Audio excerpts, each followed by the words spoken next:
Now, several weeks ago, I updated this miter saw station.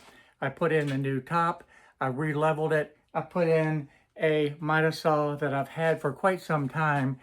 The bearings have gone out on this saw, so I cannot use it any longer in this position until I change out the bearings. So today, I'm actually going to remove this saw, put another saw in its place, and re-level everything. Something I had not planned on doing, but something that is definitely required and necessary to be able to keep the shop functional. After removing the 4 bolts that hold the saw down and removing the dust collection hoses, I'm able to move this saw out of the way. Now, quite frankly, I had never expected to have to do this, and this is really kind of disheartening to have to remove this saw and replace it with another one. A little cleanup is necessary before I move on and place this new saw in this opening and evaluate exactly what is going to be necessary to be able to permanently install the new saw. There are a number of design considerations that need to be considered when I'm installing this new saw into this old opening. Not to mention the fact that the height is different, the dust collection is different, and that arm is going to force the saw to be extended significantly out in front of this original workbench. The dust port on this saw is a completely different design and considerably smaller. I have this plumbing adapter that's 1.25 inches by 1.25 inches. It will fit on there perfectly. So I can take this adapter, put it onto the saw, and then attach the hose to this. It will require a smaller diameter hose, but I'm still going to be able to direct the hose from this location down through the back of the table. So at this point, the dust collection problem is solved. I can now move on to the next consideration. And it's a big one. This saw, because of how it's designed, need to be pulled significantly in front of where the old saw was, actually completely off of the table. And it's primarily because of this sliding arm. And I'm not willing to go out and buy a brand new saw, so I'm going to work with this configuration. The other problem that I have is the height. This saw is actually taller than the other saw, meaning that I need to lower the entire workbench or raise up the left and right side. Either way, I have to make that adjustment, and after taking a number of measurements, I realized that I can remove this one and replace it with a 1/2 inch sheet of plywood, and that will give me the correct height. So this fix was actually a little bit easier than I had anticipated. So at this point, I'm going to take the 1/2 inch sheet of plywood and cut it to size. The size that I actually need is going to be 30 inches wide by 35 inches. Yeah, that's right. It's going to stick out 35 inches out in front of the wall itself. A little bit further than I had wanted, but at least it is going to work just fine. Now I'm going to test it and make sure that it fits into the opening. And I'm going to take the old top, place it onto the new 1/2 inch sheet of plywood, and then I can trace the opening for my hose to go through from my dust collection. Now I'm making a few modifications. I'm only going to go halfway on this left side, and I'm moving it just a little bit further away from the wall. Now I'll just use the jigsaw and cut out this opening, and then it's off to the oscillating sander just to be able to smooth up all these edges. And then I'll take the router with this 1/4 inch round over bit, and I'm going to round over that edge. And that's something I did not do in the first version, and I found that the hose would catch on that sharp edge. By using this round over bit and smoothing off this edge, that should make it a lot easier for that hose to be able to move in this opening. I have the new 1/2 inch plywood in place now. The saw is exactly where it needs to be, and I'm double checking the height. And this is absolutely perfect. So that is going to work really well. Okay, with that problem solved, I have yet another problem. This plywood, being 1/2 inch, is much thinner, and I think it will bow over time. And I cannot rely just on a couple of screws on the back side of this to be able to support and hold all of that weight. To be able to solve that problem, I'm going to add a couple of 2x4s to be able to cantilever out in front to be able to support that weight. And what I will do is be able to create a half lap joint and be able to attach it to the wall. And with that half lap joint, that'll drop it down to the level that I need to, and this will be able to support all of the weight that's going to be out in front of the workbench itself. And of course, I'll do this on both sides, and that should be able to provide plenty of support. I'm going to take this circular saw and I have it set up with a blade height where it will cut halfway through that 2x4. And that way I can cut this notch out on both sides with this circular saw. As far as the 2x4 itself, I'll take it over to the table saw and make the cut there. Be far easier than with the circular saw. This is a real easy process. I'm just using the circular saw to cut a series of slots into the material. And again, this is cutting halfway through this 2x4. And after these notches are all cut, I'll just take a hammer and tap on these little pieces that are left and they come right out. Then I just take a chisel and clean up the bottom of this, and it makes it where it's very smooth, very flat, and the mating 2x4 will be able to drop right in there. And of course, I'll do the same thing at the table saw. I set the height of the blade to be able to cut halfway through the material and then just make a series of cuts. I like to cut the left and the right side first, and then that way I can just cut out everything in between, and I know exactly where my beginning point is and my end point. To be able to hold this in place, I'm going to use the pocket hole screws. Now, because this is a 2x4 thick material, you have to use a 2.5-inch pocket hole screw to be able to secure it. After dry fitting everything, I'm ready to put the screws into the holes and screw this 2x4 in place. I want to make sure that the top of the 2x4 is flush with the top of the 2x4 on the wall itself. That way, it will not change the table height. The pocket hole screws themselves are actually very strong, and it's a real good means to be able to join this 2x4 to the wall. In addition, it'll provide a lot of support to be able to take care of the weight of the saw on the cantilevered portion of this setup. Okay, the 2x4s are installed and secured, and you can see how the 2x4s extend out in front, and this will hold a lot more weight than the weight of the saw. I want to be able to cut off these sharp corners because I promise you I will hit my leg on those as I walk by, and I certainly don't want to do that. So I'm taking this V-square and cutting these off for a 45-degree angle, and of course I'll do this on both sides. Now I have the saw sitting where it needs to be. I did verify the height again, so I know all of that is right. I just need to get rid of these corners so I don't hit into them as I'm walking by.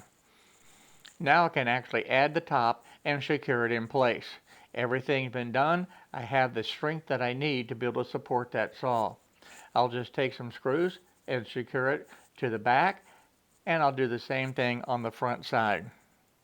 I have the saw in place now, and I want to take the tape measure and get it aligned exactly where I want it to be able to make sure that it's square and straight to the table itself.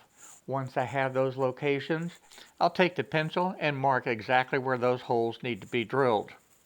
And then I'm going to take some lag screws and actually screw it down that way, because now I can actually screw this into the 2x4 below, and I don't need to use the bolts. I don't like the look of this 1/2-inch plywood that's here on the front of this edge. I want to be able to take this 3/4-inch material and be able to attach it to the bottom to be able to create the illusion of the extra depth. And I'm just going to take the material, I cut it at 1.5 inches wide, and I'll just make these strips. Now these, because this is a 45-degree angle, I'll take these to the miter saw and cut it at the 22.5 degrees, and then they'll fit perfect. And the nice thing about this, I'm actually using the new miter saw station with the dust collection, and this is a good test to see how it's going to work. I'm going to dry fit it just to make sure that the length is exactly the way it needs to be and it fits good, and that looks fantastic. So I'll take the glue and put that on there, and I'm also going to use the CA glue to be able to hold it so I don't have to worry about the clamps. I'm also going to put some glue onto the ends just to be able to tie everything together. And then I'll spray just a little bit of the accelerator, and I'm ready to attach this piece. Now I'm going to temporarily put in a clamp just to hold it for a few moments while I get this next piece done. and then I can remove the clamp. To be able to set up the next piece, I just literally line it up to the joint on the previous one, and then I can mark it. I want to mark the exact place where I need to cut it. But the other thing that I do, and it's just a long time habit, is I'll take and just kind of mark the angle and make sure that I'm cutting in the right direction. After the test fit, I'm just adding the glue and the CA glue, and I'll attach this piece. And I'll do the same thing. I'm going to take this clamp and just move it over to the new piece that I'm just installing, and that'll hold it just long enough to be able to have the CA glue secure it and hold it in place. I had the final two pieces cut, and I'm doing the same thing. I'm going to add the glue for this small piece first, and of course add a little bit of CA glue in the center to be able to hold it, and I'll put it in place first. And yes, I'm going to move the clamp from the other location over to hold this one in place just for a few minutes. And then from there, I can easily add that last remaining piece.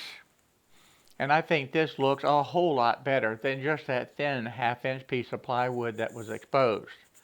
Now, later on, I'm going to come back and use the thin cutting jig and create some thin strips to be able to create some banding to be able to cover up this plywood edge. I need to eliminate this track that the stop block was riding in. I need to be able to have that along this front edge. So what I will do is remove this white piece, turn it around, and then I'll reattach it. And that will give me the first half of that track that I need. And then I'll add another section out in front to be able to complete the track opening that my stop block can ride in. Okay, at this point I can now turn this around and reattach it. And I have that first part of the track that I need for my stop block to be able to ride in. And of course, I'm going to do the same exact thing on the other side. I'm going to remove this section, flip it around, and reattach it. And that will eliminate the track that I had in the original design, and it'll create half of the new track that I need. I cut a 4-inch wide piece of the 3/4 inch plywood, and then I'm adding the pocket holes in that to be able to secure it to the tabletop. This is going to give me the support that I need underneath my countertop and help support the track itself. I'm attaching the pocket hole screws now to this piece to the actual workbench, and that will give me the support that I need to support the new top that I'm adding. And now I'll take this top and put it back into place, and I can secure it. And of course, I'm going to do the same exact thing on the other side of my miter saw and secure the top. At the router table, I'm using this bit right here to be able to make that little tiny slot to be able to hold the stop block. And just as I did before, I'll take my brand new pieces of my countertop and run it through the router table to create that little rabbet cut. And that is going to be perfect. That will hold exactly what I need to hold in the stop block configuration.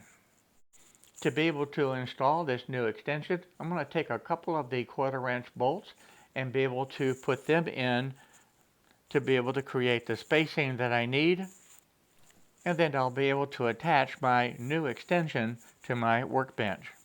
I'll test this stop block to make sure that it slides easily. Then I can secure the top. And then a quick test to make sure that it works properly, and I'm ready to move to the other side. Well, the new miter saw station is once again new. I'm glad to be able to do this upgrade and be able to have the new saw in place, and everything is back working as it should. Well, my brand new miter saw station, which was new just a couple of weeks ago, is once again new again with this new miter saw that I have put on here. And I completely reworked the table again to be able to accommodate this saw, because the configuration of this saw was significantly different than the old one. But this was a project that needed to be done because the bearings actually went out on that other saw. Now, unforeseen things happen, and there's really nothing you can do about it other than correct it, move forward, and keep going in the shop. And that's what I did. Now, this was a good video to be able to see how you can retrofit your miter saw station quite easily and you can do it without the T-track and save quite a bit of money. Now, if you like this video, by all means, give me a thumbs up.